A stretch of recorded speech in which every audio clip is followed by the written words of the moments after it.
Sauber gemacht, alles, was noch. Ja, das hoffe ich aber wirklich. Das sieht aus wie... Und dann wird eine neue eingeklebt.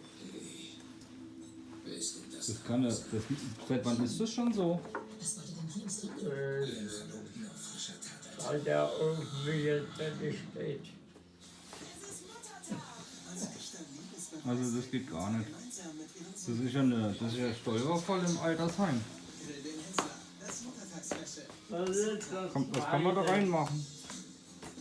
Übergangsweise. Irgendwie so, da kann man doch mit Lebensmittelfarbstoff in grün irgendwie... Schwarze nicht, da kommt eine neue Platte rein. Von mir aus. Und was wünschst du dir sonst noch, Olaf, für dieses Jahr? Eine Überwachungsanlage hier für das Grundstück. Stacheldraht oder nur Kameras? Hier. Hunde? Und 2 Pudel? Hund. Kommt der Wachhund. Also, Leute, ihr habt's gehört, Marcel, gell? Ein Wachhund. Mach das mal.